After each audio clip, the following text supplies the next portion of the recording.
No, not where I am, thankfully. I live in wine country. We don't have much rain.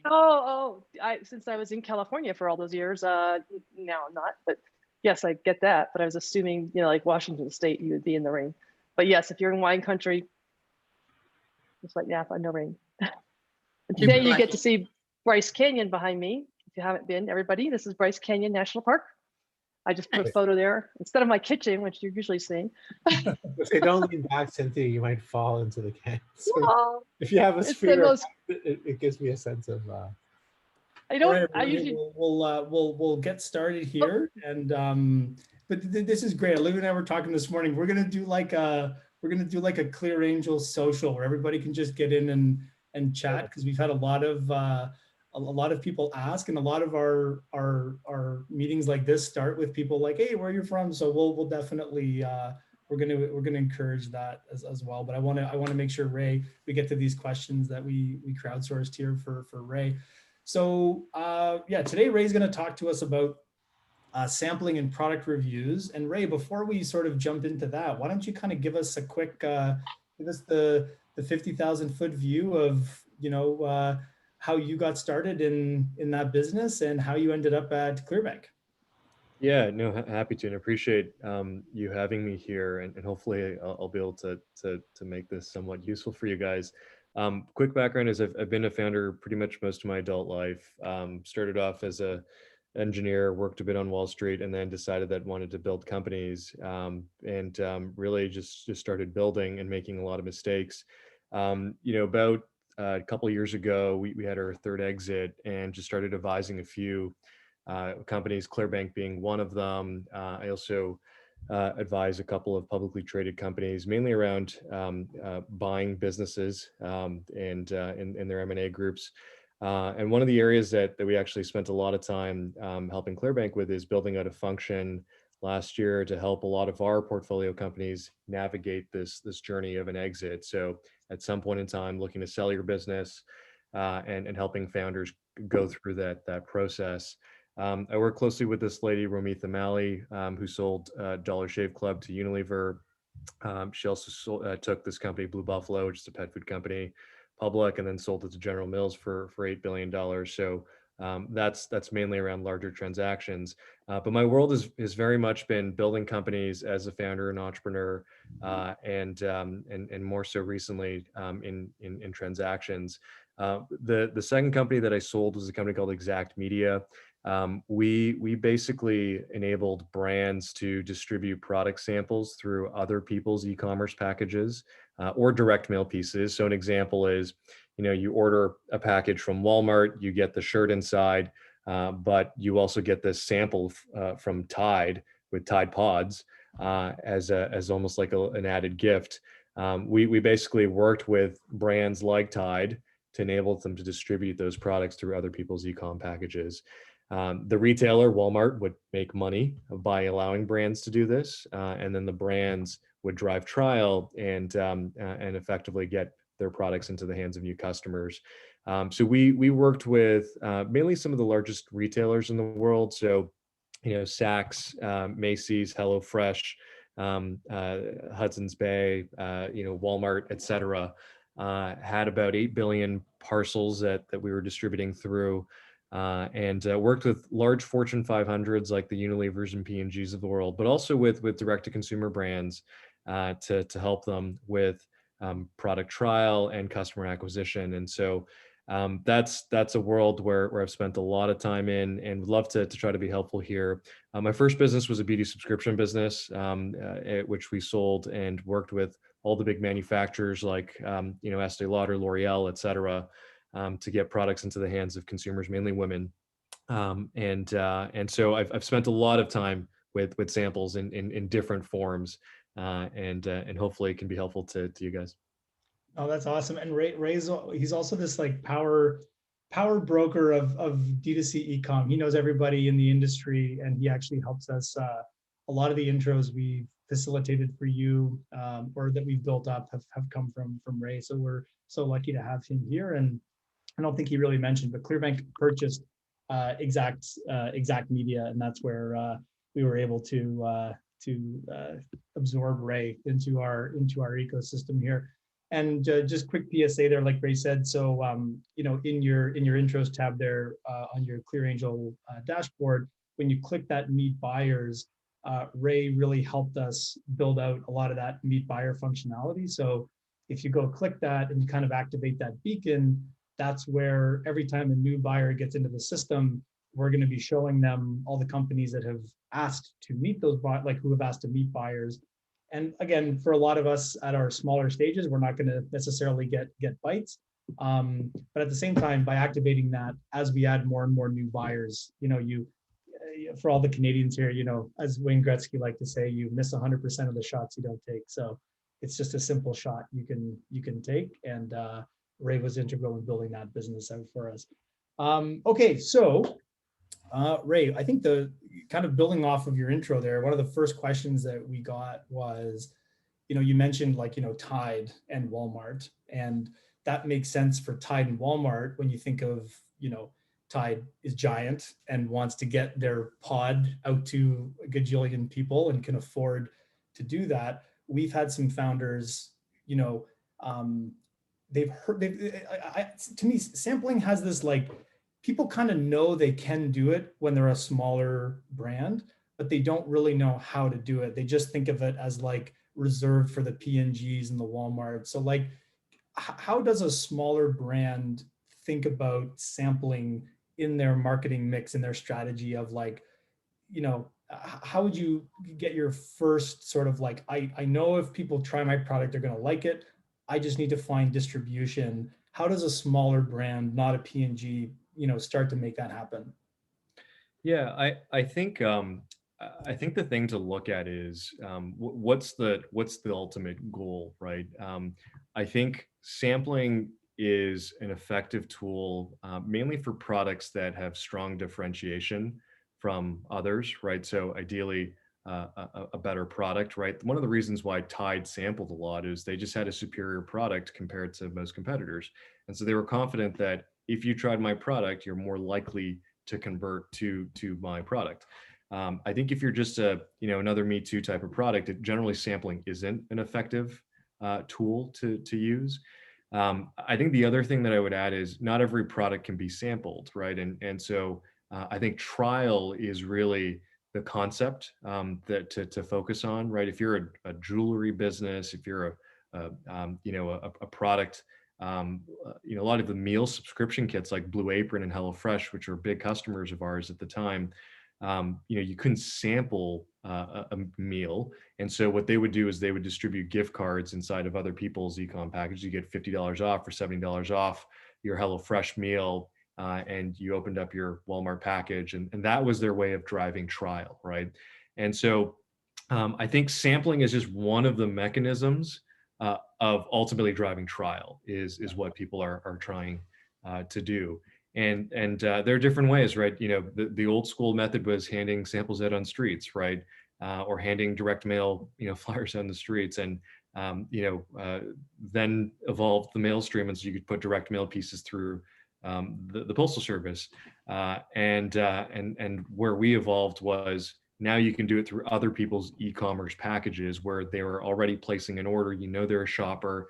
And you have an opportunity to drive trial and raise awareness about your product through that. So I'd say that's sort of, I don't know if that answers your question, Kent. I think that's one important thing to look at.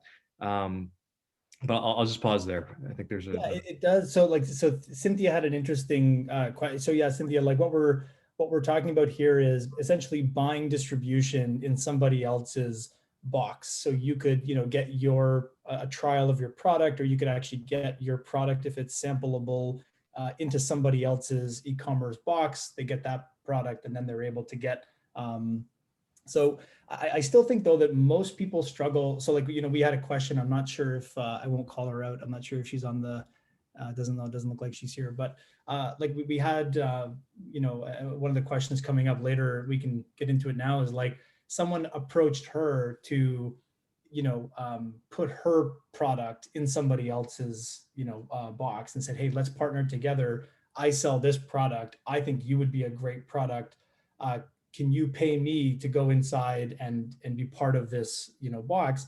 And a lot of her questions were like, wow, if this person hadn't have come to me, I never would have thought to do this. This like landed in her lap where she was just checked her email one day and someone was asking to promote her product for her. But if you're not that lucky where you just got that in your inbox, how do you sort of go get your first one? Like if you wanted to try this, if you wanted to give away the trial or you wanted to sample, where would you start to, would you go to an agency? Do you go to, are there marketplaces now that do this? Do you just search on Instagram and find similar brands? Should we build this into ClearAngel and we can all start sampling into each other's products? Yeah, well, what do you think about that? Yeah, I mean, I actually think your last idea is actually a good one, because what I was going to suggest is at an early stage, I would just cold email like-minded brands who you think align with your customer base. And I would offer them that, hey, I'd be willing to give a $20 gift card or, a product sample that I have. And in exchange, I'll also cross promote yours. If you want to put a gift card in my parcel, or we could do email swaps, right? There's a bunch of different ways in which you can structure this so that both sides benefit. I would simply reach out. I think it only makes sense to start leveraging agencies when you're looking to distribute these things at scale and across a lot of retailers, right? And so, we were distributing 10 million samples of Tide Pods across, 10 million packages across like 20 different retailers. And so I think an agency wouldn't spend as much time on helping you until you get to a larger scale. But nor should you need them, right? I think in the early days, you can do this a lot through yourself. And so sampling is not the only thing. I would encourage you to also do email swaps. I would encourage you to do other collaborations. It could be product collaborations where it makes sense. But for the other retailer who's distributing your stuff, they want to make it seem like a value add to their customers, right? Not only are you getting the order that you expected, but I'm almost giving you like a gift with purchase, right, as part of it. So I think that's how it's typically perceived, and one of the reasons why a lot of these retailers are willing to distribute this. It's really just Walmart and these folks who are trying to make money because that's what they're focused on. But for a lot of retailers, and particularly more of the niche and boutique ones, they actually just want to deliver a better experience. That's interesting. We should definitely, we'll take this away. There might be something we could do here with our scale where we could at least identify some of those opportunities for you. And then, like you said, we could all just, if you're open to it, we in the ClearAngel community could like make these deals happen within community, which would be cool.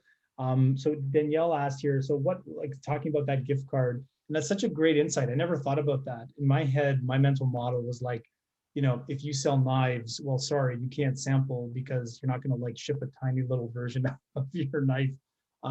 But you're right, you could just do a gift card or you could do a trial. So like, what have you seen from a dollar amount? What's like a good baseline? Is it $20? Is it a percentage off? Is it a time base? Like in your experience, what have you seen being the most valuable? Yeah, I think a large part depends on the product. So, for things like a HelloFresh or a mattress, right? Like we worked with a bunch of these mattress direct-to-consumer foam mattress businesses. They had such a large price point that they could offer a $50 gift card, which really was, maybe 70% off or something like that. And it seemed attractive, right? Or for a mattress, it was like $200 off. So it seemed significant. But yeah, I mean, to answer the question, in those cases, a gift card actually performed better because people actually felt that it was a gift card when really it was just a regular coupon. People would hold on to it so that as they were thinking about, hey, when I am ready to go buy that mattress, I'm going to save that gift card. When I am ready to buy that present, I'm going to save that gift card. I think if you're selling a lower priced item, then I think it's if you're talking about a $10 item, I think you might benefit more from a percentage off versus a dollar. Or if you're able to offer a free trial, right? So we did a lot of work with like beverage companies. And so in that case, it wasn't save 50 cents. It was, hey, here's a free bottle of this orange juice that you could have. And you could redeem it. So that was the value that they were driving. So it really depends on, I would say, the product, but I would just say, look at it from your perspective, like what would get you excited to convert, right? And that's usually like pretty good sort of rule of thumb. So in that world though, where you did have a physical product and you have a choice, you could either like take a mini sample version and actually ship the physical product, or do a gift card. Using your heuristic there of like, what would I prefer? I would probably, if I opened the box and I got a little actual drink that I could drink right away, that's pretty cool. I'd probably go for that versus a gift card. But is there an intuition there? Like, do gift cards just work better, or does it depend, like you said, on a different situations? Yeah, I think that's where it becomes, what are you using the sampling or the gift cards for, right? So for the HelloFreshes of the world, not only could they not sample, but they also need to do this at scale.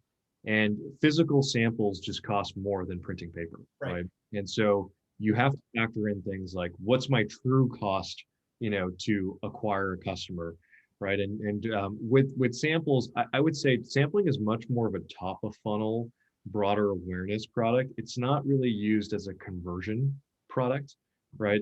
I wouldn't, I would spend my dollars to go acquire customers on Facebook, Instagram, and Google as a more direct response tactic versus using samples.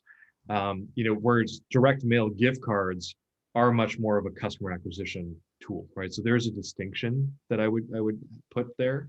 Can you sharpen that? So you're saying there's a difference between partnering with somebody and putting a gift card in a box versus just direct mailing that same value card. Like what would be the what's the good mental model there? Like, when would you do a direct to consumer?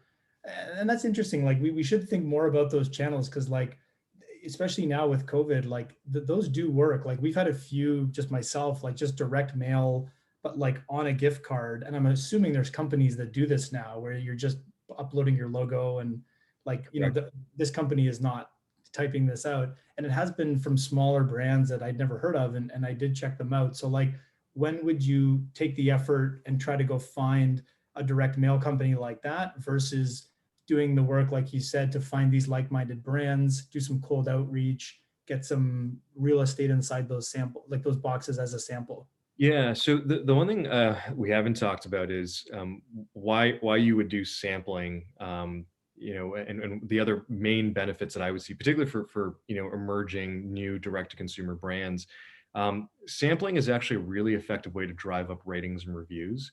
And so one of the things that we did a lot of for brands was inside every sample, there would be a card that would say, here's a chance to win $500 or $1,000 if you write a review for our product.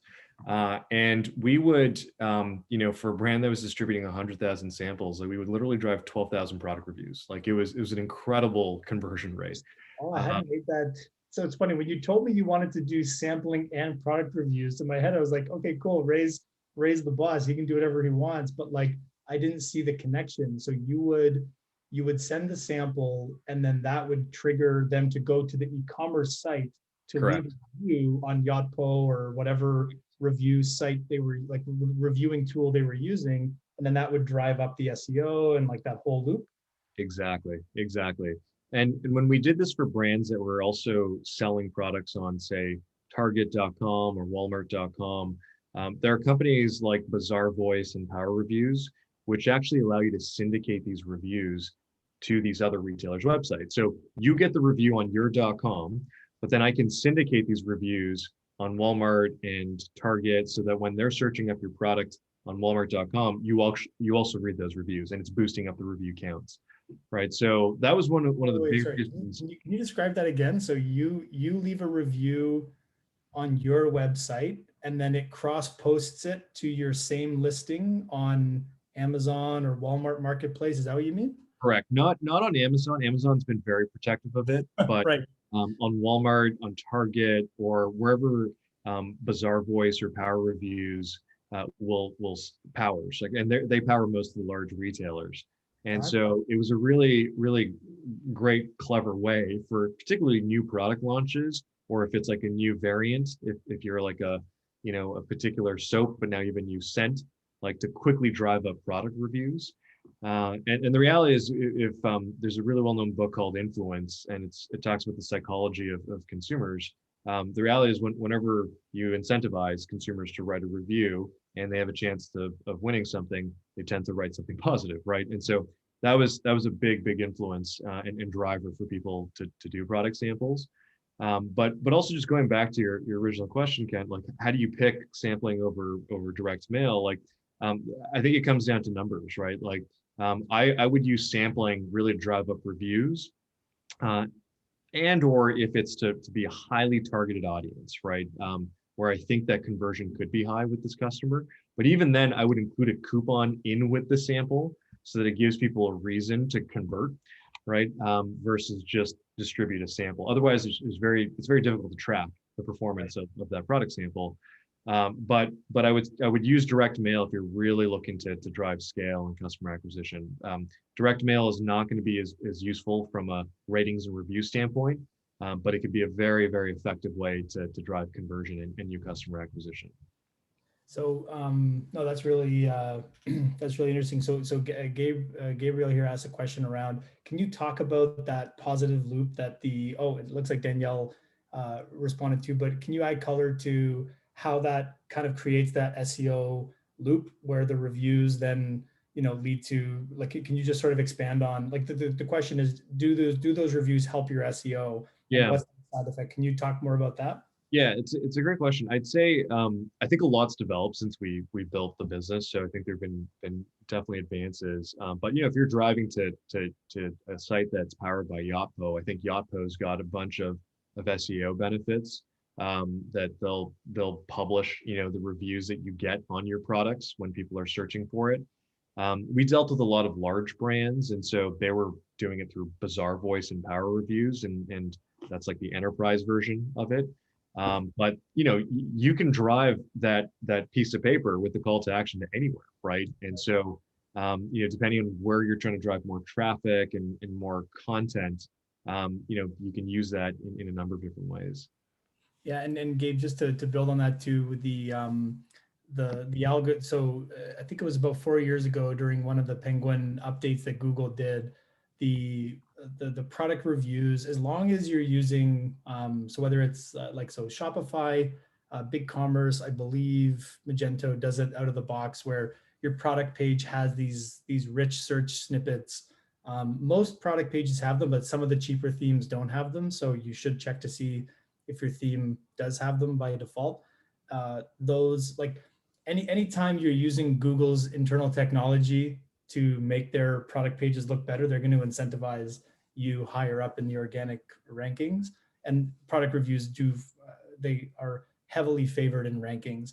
But that sort of brings me to another question that got brought up that I've actually had is, like, so because you mentioned Amazon kind of doesn't play nicely with everybody, and they have their own whole ecosystem around Amazon product reviews. So I heard that, like, you can't pay people for reviews, like that there are rules against paying for reviews. And, like, it's funny, as an SEO in my past, like, there's like an ethical reason why you probably shouldn't do that, just being a good person and not tricking folks. But I was also like, how does Google, like, there's no way Google knows, like, you can definitely game this system, and there's a whole industry around that. So how do you navigate, like, should you be literally trying to get people should you be paying for reviews, and how does that work in your opinion? Yeah, I mean, Amazon has what's called like a Vine program, which allows you to run sampling. You got to pay, to participate as a brand in there. They're incredibly strict. There are still people who find ways to game it, right? Like you open up the package and there's like a little gift card in there that says, if you write a review, and send us a screenshot, we'll give you a $25 Amazon gift card or things like that. Like, people are still doing that, and Amazon's trying to crack down on it. But there are companies like Power Reviews and Bazaar Voice that have a similar program like Amazon Vine, where they'll help get your product samples into the hands of this panel of consumers, and you would pay them, I don't know what the going rate is. It could be $15, $20 per sample. And so there's a real business there. And there's probably 5 other companies that do something similar. I think one's called Buzz Agent, with the whole idea of helping you generate product reviews, and it's a pay for performance type of model, right? I think there are just other scrappier ways, like I was saying earlier, where your dollars count right in the early days. And so, reaching out to other like-minded retailers and brands who might be willing to do this for free, right? And as purely as a swap, right? Or as a value add to their customers so that you don't have to spend, the $15, $20 per customer. Because if you're trying to drive 100 reviews, it starts to add up, right? So yes, pay to play definitely exists. It's not illegal. There's business models around this. But to be scrappy, I think there are other ways. Gotcha. Yeah. And I think it's, I don't know if you have this heuristic or not, but I do find that like eventually it catches up with you. You can, even now, I think like people have seen the bottom fall out of Amazon, where all these products that have these great reviews, you start reading the 1-star reviews and it's like, hey, this thing is actual crap. Like all of these other will also rip out reviews if they find that, and it could surprise you one day. You lose like 50% of your reviews, right? So there are definitely some second order consequences of it. Right. But I would say, reviews and all of that, like the main reason why you're doing this is social proof, right? It's to help other people feel confident that, other people have bought this product, right? And so that's what, I think you want to focus on when it comes to reviews. If you had to pick to put somebody's attention, I know like a lot of them will do both, but if you had to pick, would you rather see somebody post something on social or leave a review? I would say, I think it depends on your objective, right? I think a review probably is more durable over time. I think that, I spend time with smart D2C founders all the time. And one of the things that people are doing is they're getting, call it micro influencers and such, to create content. And then they'll actually boost that post by running an ad on that post, right? From the influencer's like Instagram account. And it actually performs far better than if you just were to post an ad on your own Instagram handle, right? So there's different ways to take advantage of it. So I think, I know it's not a perfect answer, but I think it depends on what you're trying to do. I think I like the word there you use that's really powerful is durable, because I think so many of these, growth hacks and things like that are not durable. They're these flash in the pan things that might give you a bump in sales that month, but they could actually cut against you, or they could, hurt you in the long run. Whereas like getting a real good product review, one, even if it's a crappy review, at least you're getting that feedback. Like, hey, all these ClearAngel folks here, you send me emails, they're not all great emails. And that just makes the product that much better, because we want that real feedback so that we can continue to kind of earn that out.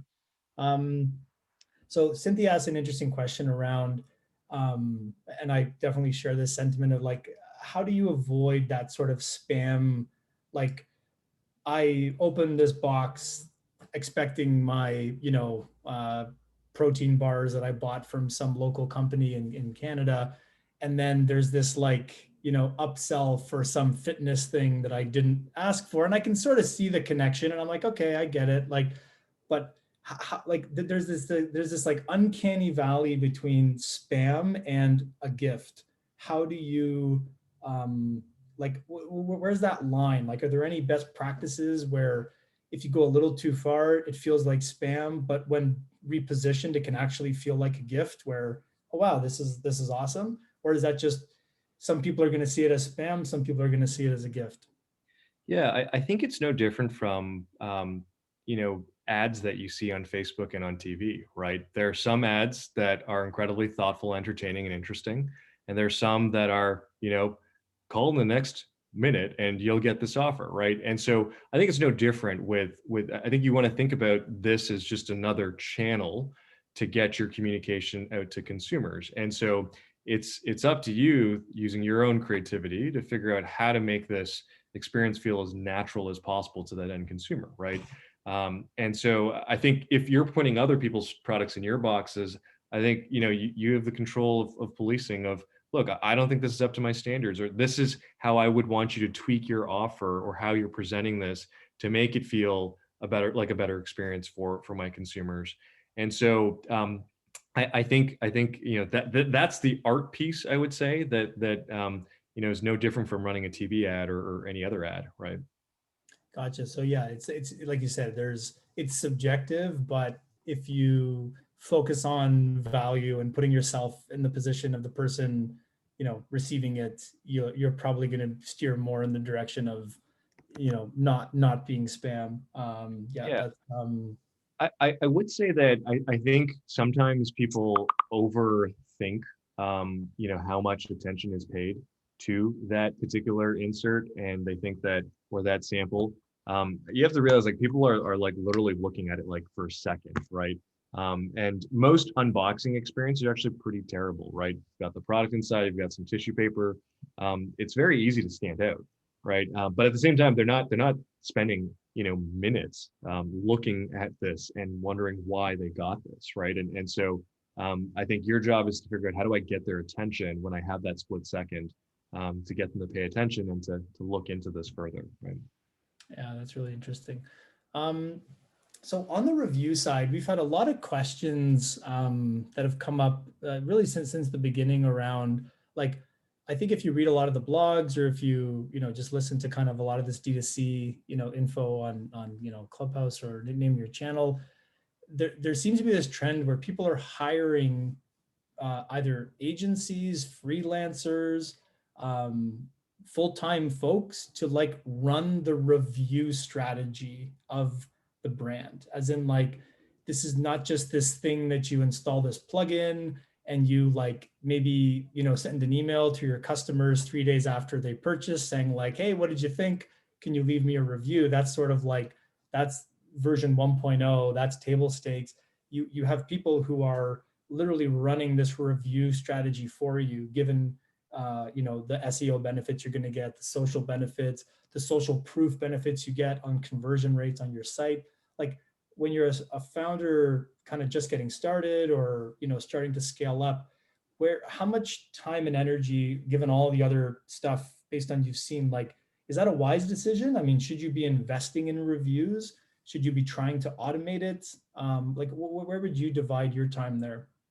Yeah, so I'll layer this with some context. Like, I've spent maybe in the last 6 months with about 400 of Clearbanc's companies that are doing north of, call it 7 million in revenue, up to about 100, one's doing like 400 million in revenue.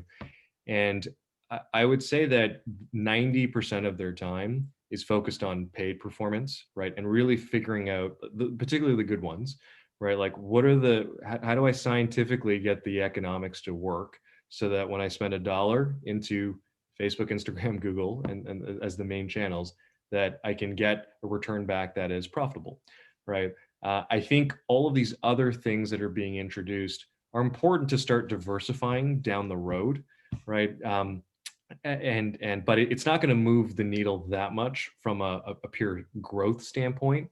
You're going to get a lot more horsepower figuring out how to get your performance marketing math down pat, versus building out this massive influencer strategy or review strategy.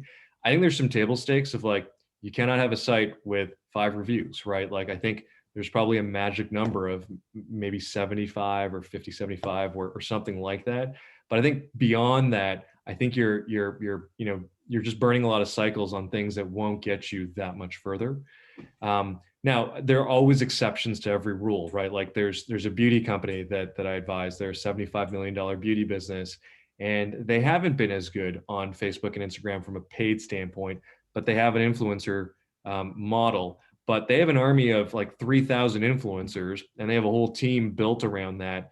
And so, but that's been a core strategy for their business, because they're in beauty, and beauty is very, very difficult to do paid performance on, particularly if it, you don't get results, overnight or instantly, right? You're building the brand a lot, right? And so that's where it made a lot of sense for them to apply an influencer strategy. But if you've got a product that has immediate efficacy, you can show strong before and afters and things like that, an influencer strategy isn't really needed. Like, you should just run paid ads, right? And figure that math out. So go back to your comment though. And I mean, like, I remember, I've never launched, I've never had as much e-com success as you've had, or some of the brands you've advised, but I remember back in the day, like, look, I'll admit it, I faked my first 5 reviews because I didn't have any sales. And I was like, well, I can't have no reviews.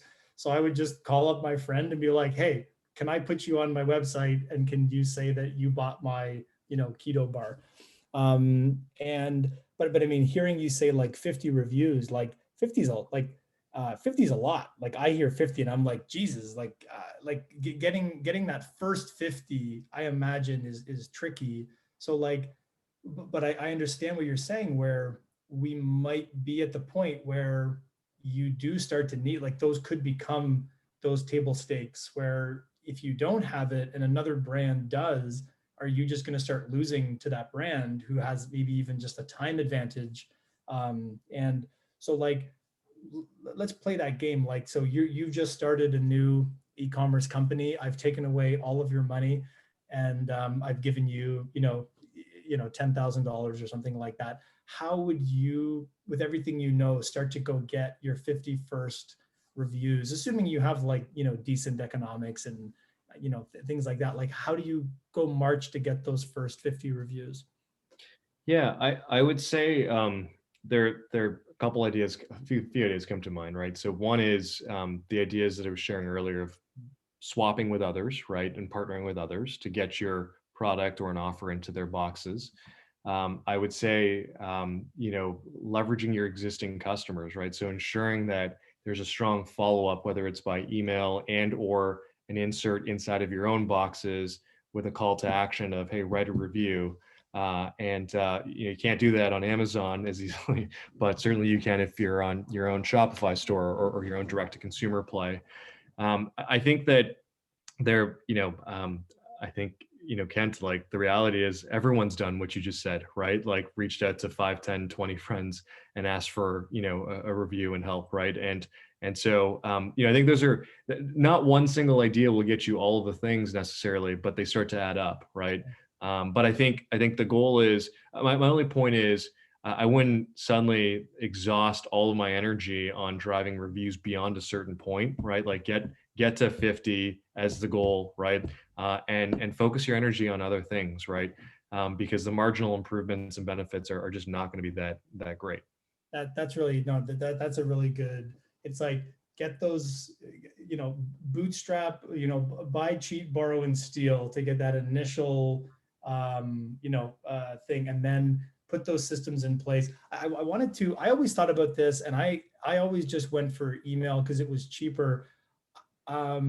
You had said about putting a card inside your own box to get somebody.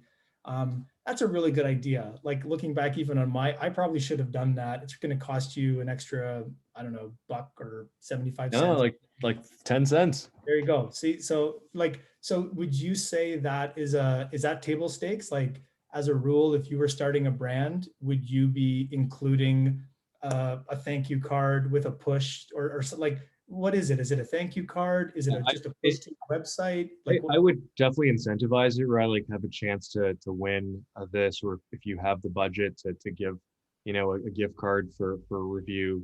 I would definitely incentivize it. But I would also think about what people also don't realize, like there's some big businesses that have been created just to create, catalogs were once a was the old school e-com, right? And all it was a booklet showing other products. And so if you have other products, I would definitely showcase other products that you sell through this insert. And so you can have both the call to action to get someone to write a review, but also show off your other products, right? So I would definitely take advantage of that real estate because you've got their time and attention, right? So you're saying this is your brand, you're starting fresh. This is table stakes for you. You're going to invest in the design and the printing and the kitting of that insert. Yes, you should definitely do that. Yeah, exactly. That's really, the other thing I would just add is, if you've only have 10 reviews, I would think about how you can make those 10 reviews stand out, right? So can you make it a visual review? Can you get someone to record a short video talking about the product? Right. And to really show off that review versus treating it as standard text like all the other ones. And so there are other ways to stand out when you have fewer reviews.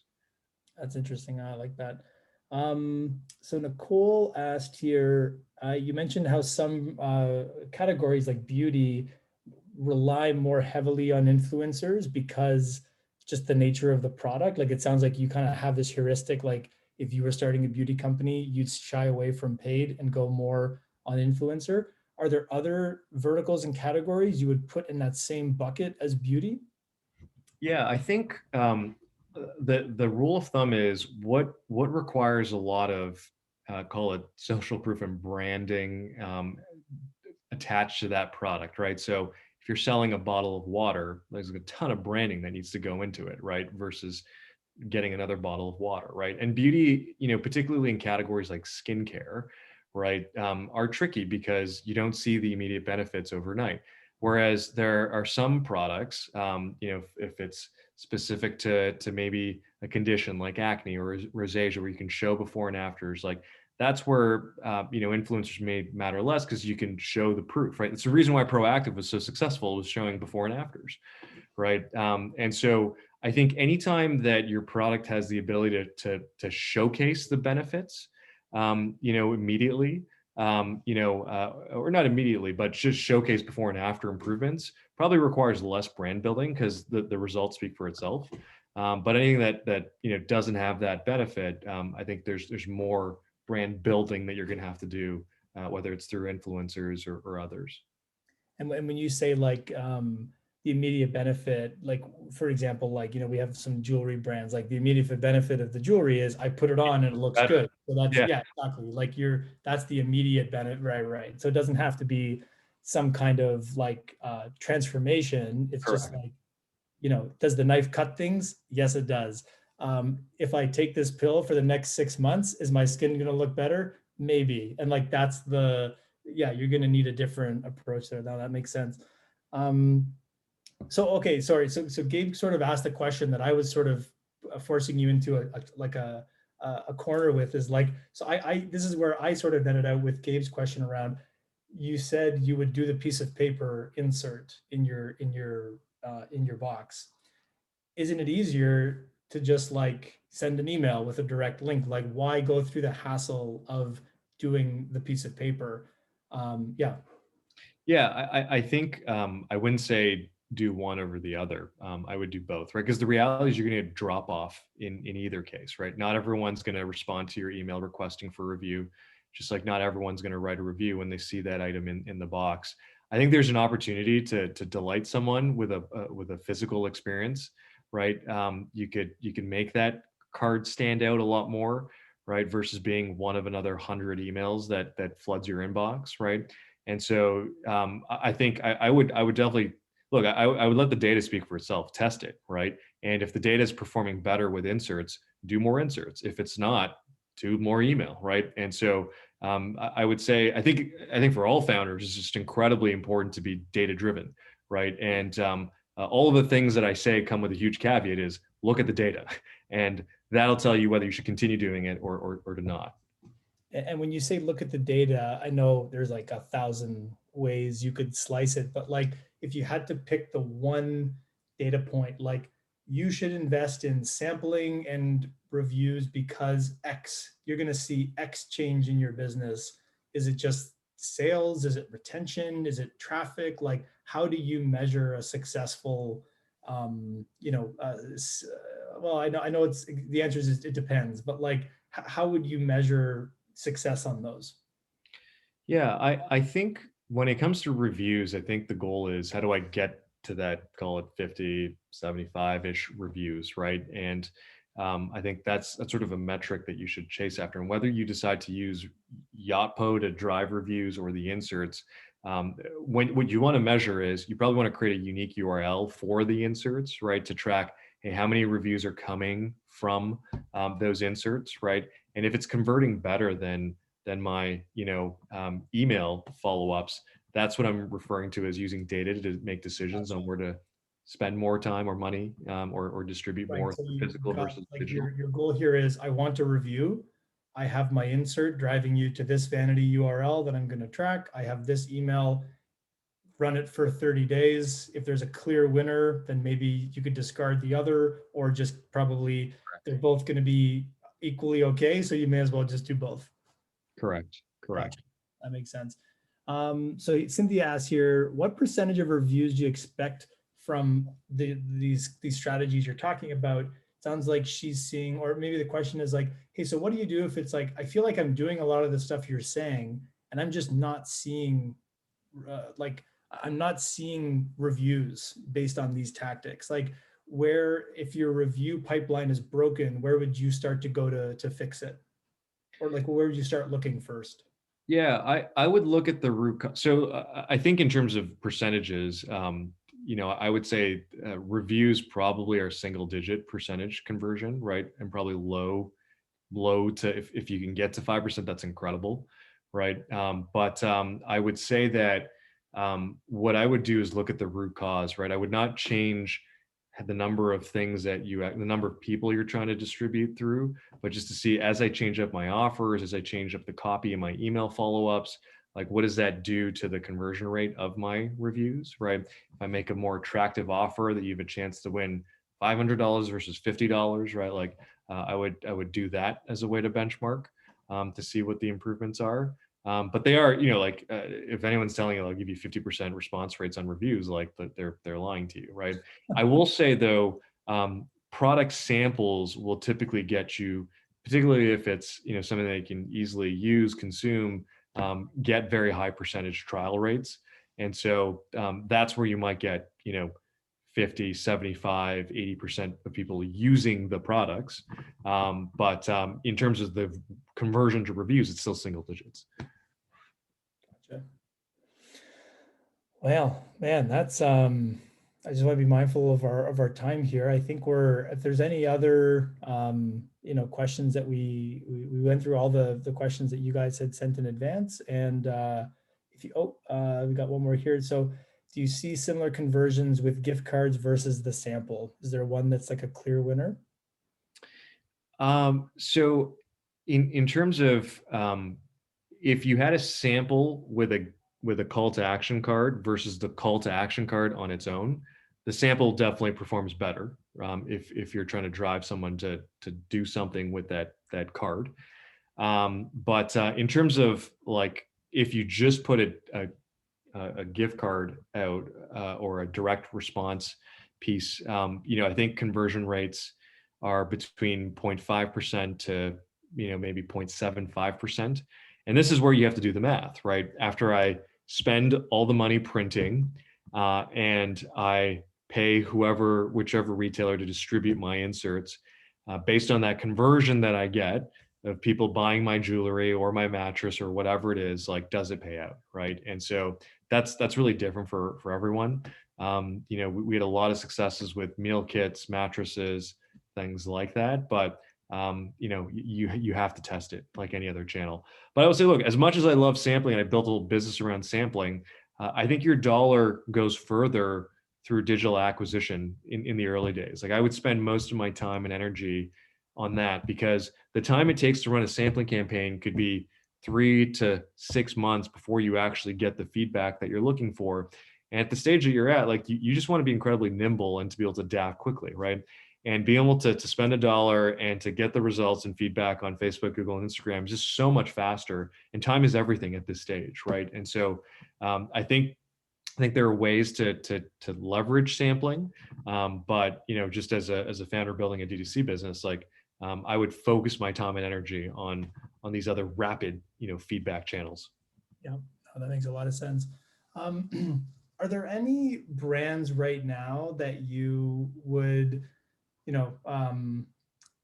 I still like I'm one of those weirdos, like I love watching commercials because I write ads, and I love watching, I don't use ad blockers because I'm a part of that system. I like seeing what other people are doing, and I like to learn. Are there brands that stand out to you that are doing a particularly good job about this? And like the one that jumps out for me is Native Deodorant. I find their packaging and unboxing and and I know they got acquired by P&G, so like they're a very big company now, but I've been following them from the very early days, and I think a lot of their successes, their fundamentals were always really, really good. Are there other brands you can think of that we should be studying when it comes to reviews? Like just any come off the top of your head?